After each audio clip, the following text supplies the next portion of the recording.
Cabo Frio aparece na história do Brasil em 1503 com Américo Vespúcio. Antes, somente os verdadeiros donos da terra habitavam por aqui.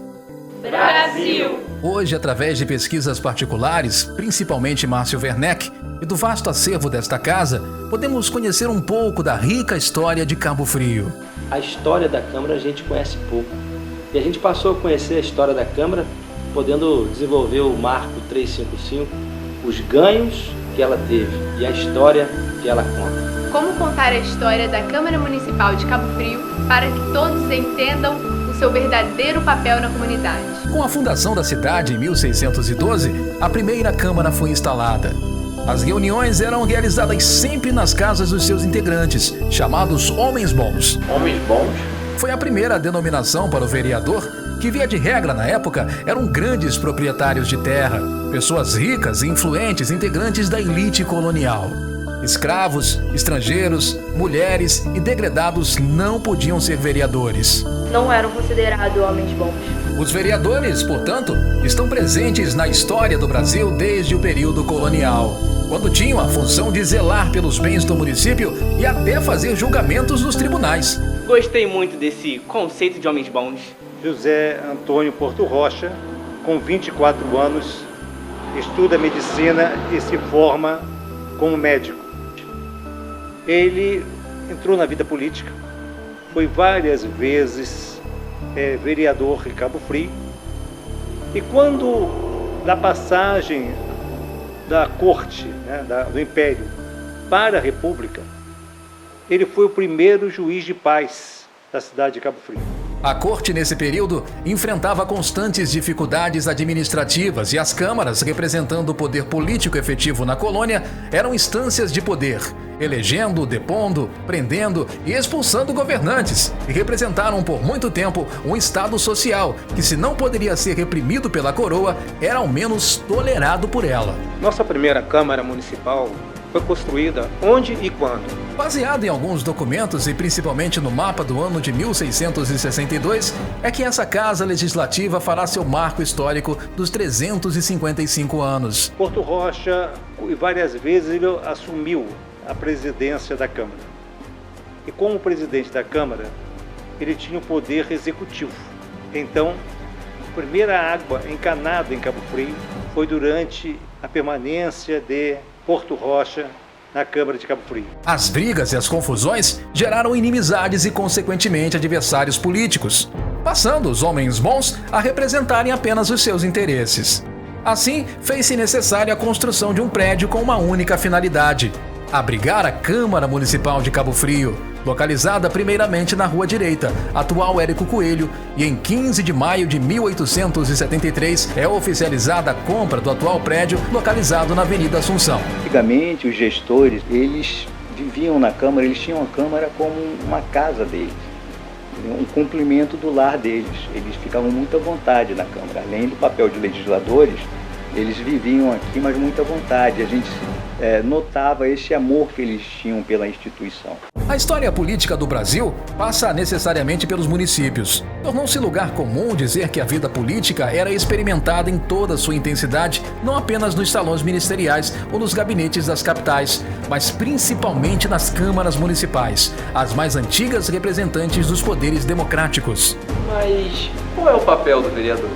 Em seu mandato de 4 anos na circunscrição do seu município, os vereadores são eleitos por voto direto e simultâneo em todo o país. São responsáveis pela elaboração da lei orgânica do município, fiscalizando e julgando as contas do executivo. Os vereadores legislam, portanto, assuntos de interesse local.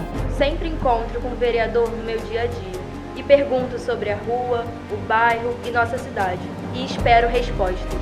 As sessões plenárias nas câmaras municipais eram as ocasiões em que os homens bons tomavam ciência das questões de alcance nacional e de que maneira essas questões podiam influir em nossa vida cotidiana.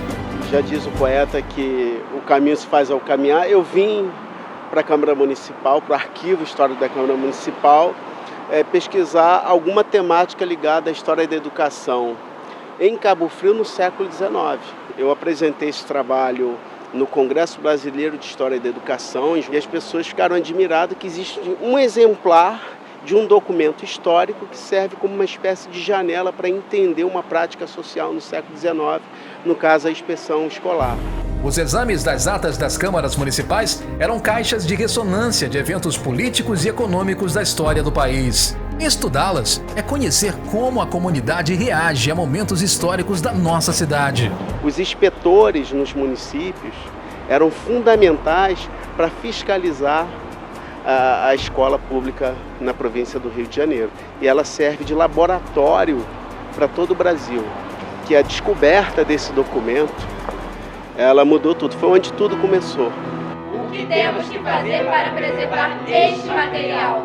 Em janeiro de 1995, o presidente da Câmara, na época, Assir Silva da Rocha, procuramos ontem o senhor prefeito municipal, acenava para o primeiro apoio à preservação do acervo cultural da Câmara, criando então a divisão de áudio e som, tendo como primeiro diretor professor Afonso Santa Rosa. Merece registro especial e, motivado pela preservação de documentos, Otacílio Ferreira guardou em sua própria casa um acervo de extraordinária relevância, doando à Biblioteca Municipal de Cabo Frio, que em seguida foi integrada ao acervo da Câmara Municipal. Em virtude do má estado de conservação, o acervo passou por uma higienização, técnica de preservação e restauro. Foram aplicados, além de transcrição paleográfica, fatores imprescindíveis para sua organização, formando hoje o Arquivo Histórico da Câmara Municipal de Cabo Frio. Oficialmente, o Arquivo da Câmara ele não existe. Por isso a importância desse movimento do Marco 355. Que as gerações futuras tenham como pesquisar essa documentação, porque a partir de agora vira lei. Então acho que o vereador Aquiles entendeu isso, o presidente Aquiles entendeu essa importância, junto com essa legislatura que, aliás, tem pessoas jovens, né? Eu acredito que todos os colegas historiadores estão querendo descobrir essa data. E é para isso que nós criamos essa polêmica, foi para isso que nós criamos o Marco 355, que vai ser um marco muito importante para a história de Cabo Frio. Desde então, esse acervo tem auxiliado a Casa Legislativa de forma geral, estudantes de todos os níveis e pesquisadores de diversas áreas, aproximando o trabalho de nossos vereadores com a população. E em toda a minha vida eu sabia que nós éramos relacionados ao Jonas Garcia, que até quando criança me chamava de nome de rua. E o Jonas Garcia da Rosa Terra, né, que foi o primeiro presidente da Câmara de Vereadores de Cabo Frio, era avô do meu avô. E por coincidência, hoje eu trabalho com transporte público aqui em Cabo Frio, e ele foi o indutor do transporte também na região, porque foi ele que trouxe a primeira ponte construída ligando, né, as pessoas que vinham de Porto do Carro, de São Pedro da Aldeia, para Cabo Frio para questões do comércio. Nesses corredores, nos gabinetes e no plenário da Câmara Municipal. É aqui nessa casa que há quase 2 séculos a democracia exerce e demonstra seu mais importante papel: legislar para a população.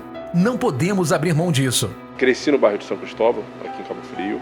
E hoje eu vejo que a gente precisa trazer para a memória para os turistas que chegam na cidade, né, conhecer um pouco do que é Cabo Frio. É a minha visão hoje em relação à cidade que eu vivo e para a cidade que eu sonhei.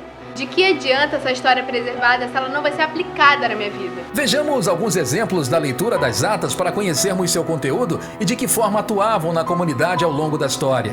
A Câmara, naquela época, em 85, me aceitou como funcionário da Câmara sem qualquer tipo de autopromoção em relação à minha deficiência, porque a Câmara realmente foi a que abriu as portas para a inserção do deficiente físico no campo de trabalho. Sessão de 11 de novembro de 1830. O vereador Cardoso solicita a Sua Majestade a criação de uma cadeira de primeiras letras na armação, além de uma escola de meninas em Cabo Frio. Sessão de 12 de agosto de 1831. Determinou-se que o fiscal procure uma matrona honesta para ter em sua casa a roda para receber expostos. Estudar ou trazer à tona a importância do Arquivo Histórico da Câmara de Cabo Frio e comemorar significa permitir a gente compreender o processo que nos trouxe até aqui. Temos então alguns exemplos claros da interferência das câmaras municipais na vida da comunidade cabofriense, desde o século XIX até os dias de hoje. Sessão abril de 1997, criação da Secretaria de Cultura. Sessão maio de 2017, estabelece a criação do Plano de Cargos e Salários. Eu adoro trabalhar na Câmara Municipal de Cabo Frio, todo mundo fala que eu sei atender direitinho. Eu gosto. A Câmara Municipal representa para mim minha segunda família, minha segunda casa. O que é, então, o Marco 355? Marco 355 é a ligação entre o moderno, a história de passado lendário e o futuro assegurado com ações culturais desenvolvidas no presente, compartilhando com a sociedade sua própria história, resgatando suas origens, promovendo cultura e conhecimento.